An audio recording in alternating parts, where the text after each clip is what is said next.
ವಿವೇಕ ಚೂಡಾಮಣಿಯ 9ನೆಯ ಶ್ಲೋಕ. ಉದ್ಧರೇದಾತ್ಮನಾತ್ಮಾನಂ ಮಗ್ನಂ ಸಂಸಾರವಾರಿಧೌ ಯೋಗಾರೂಢತ್ವಮಾಸಾದ್ಯ ಸಮ್ಯಕ್ ದರ್ಶನ ನಿಷ್ಠಯ. ಮೊದಲಿಗೆ ಈ ಶ್ಲೋಕದ ಸಾಮಾನ್ಯ ಅರ್ಥವನ್ನು ನೋಡೋಣ, ಆಮೇಲೆ ಅದರದ್ದು ಕೆಲವೊಂದು ಪದಗಳನ್ನ ನಾವು ಅರ್ಥ ಮಾಡ್ಕೊಳಕ್ಕೆ ನೋಡೋಣ. ಮೊದಲನೇದು, ಉದ್ಧರೇದಾತ್ಮನಾತ್ಮಾನಂ ಮಗ್ನಂ ಸಂಸಾರವಾರಿಧೌ. ಸಂಸಾರ ವಾರಿಧಿ, ಸಂಸಾರದ ಸಮುದ್ರದಲ್ಲಿ ಮುಳುಗಿರ್ತಕ್ಕಂಥ ನಮ್ಮನ್ನು ನಾವು ಉದ್ಧರಿಸ್ಕೋಬೇಕು, ನಮ್ಮನ್ನು ನಾವೇ ಉದ್ಧರಿಸ್ಕೋಬೇಕು, ನಮ್ಮನ್ನು ನಾವೇ ಪಾರು ಮಾಡ್ಕೋಬೇಕು ಅಂತ. ಹೇಗೆ? ಯೋಗಾರೂಢತ್ವ ಮಾಸಾಧ್ಯ, ಯೋಗದಲ್ಲಿ ಆರೂಢರಾಗುವ ಮೂಲಕ. ಯೋಗ ಆರೂಢ ಅಂತಂದರೆ ಏರೋದು ಅಂತ, ಎಸ್ಟಾಬ್ಲಿಷ್ ಅಂತ ಹೇಳ್ತೀವಲ್ಲ ಇಂಗ್ಲೀಷಲ್ಲಿ, ಎಸ್ಟಾಬ್ಲಿಷ್ ಒನ್ ಸೆಲ್ಫ್ ಇನ್ ಯೋಗ ಅಂತ. ಹಾಗೆ ಯೋಗದಲ್ಲಿ ಸ್ಥಿತರಾಗೋದ್ರ ಮೂಲಕ. ಯೋಗದಲ್ಲಿ ಹೇಗೆ ಸ್ಥಿತರಾಗ್ಬೋದು? ಸಮ್ಯಕ್ ದರ್ಶನ ನಿಷ್ಠಯ. ಒಂದು ಸಮ್ಯಕ್ ದರ್ಶನದಲ್ಲಿ ನಿಷ್ಠೆ ಇಟ್ಕೊಳ್ಳೋದ್ರ ಮೂಲಕ. ಈಗ ನಾವು ನೋಡಬೇಕಾಗಿರೋದು ಏನಪ್ಪ ಅಂತಂದರೆ, ಸಮ್ಯಕ್ ದರ್ಶನ ಅಂತಂದ್ರೆ ಏನು? ಎಲ್ಲವನ್ನೂ ಸಮದೃಷ್ಟಿಯಲ್ಲಿ ನೋಡ್ತಕ್ಕಂಥದ್ದು ಸಮ್ಯಕ್ ದರ್ಶನ. ಎಲ್ಲದೂ ಸಮ ಅಂತ ಅನ್ಸೋದು ಯಾವಾಗ?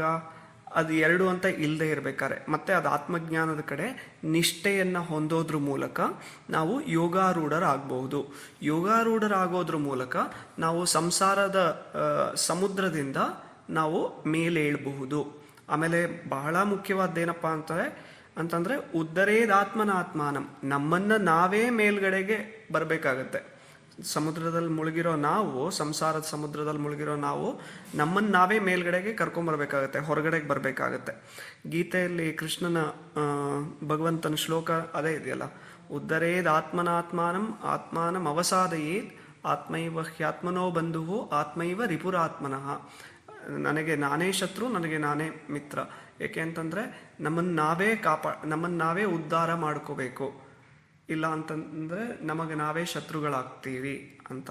ಸೊ ಆ ಒಂದು ದೃಷ್ಟಿಯಿಂದ ನಾವಿದನ್ನು ನೋಡಬೇಕಾಗತ್ತೆ. ಯೋಗಾರೂಢ ಅಂತಂದರೆ ಏನು? ಯೋಗ ಅಂತಂದರೆ ನಮಗೆ ಈಗಾಗಲೇ ಗೊತ್ತಿದೆ, ಏನೋ ಆಸನಗಳನ್ನ ಮಾಡೋದು ಯೋಗ ಅಲ್ಲ, ಸುಮ್ಮನೆ ಕೂತ್ಕೊಂಡು ಧ್ಯಾನ ಮಾಡೋದು ಯೋಗ ಅಲ್ಲ. ಯುಜ್ಯತೆ ಇತಿ ಯೋಗ, ಸೇರೋದು ಯೋಗ. ಯಾವುದ್ರ ಜೊತೆಗೆ ಯಾವುದು ಸೇರೋದು? ಹೇಗೆ ಒಂದು ಉಪ್ಪು ಸಮುದ್ರದಲ್ಲಿ ಕರಗಿ ಸೇರಿ ಲೀನವಾಗೋಗುತ್ತೋ, ಸಕ್ಕರೆ ನೀರಲ್ಲಿ ಕರಗಿ ಹೇಗೆ ನೀರಾಗೋಗುತ್ತೋ, ಹಾಗೆ ನಾನು ಅನ್ನೋದು ಆ ಪರಮತತ್ವದಲ್ಲಿ, ಅಥವಾ ಮತ್ತೊಮ್ಮೆ ನಾನು, ದ ಬಿಗರ್ ನಾನು. ಗುರುಜಿ ಹೇಳ್ತಾರಲ್ಲ, ಬಿಗ್ ಮೈಂಡ್ ಸ್ಮಾಲ್ ಮೈಂಡ್ ಅಂತ. The big mind should win. ಅದರಲ್ಲಿ ಯೋಗಾರೂಢ, ಅದರಲ್ಲಿ ಸ್ಥಿತರಾಗೋದ್ರ ಮೂಲಕ ನಾವು ಅದನ್ನು ಯೋಗಾರೂಢ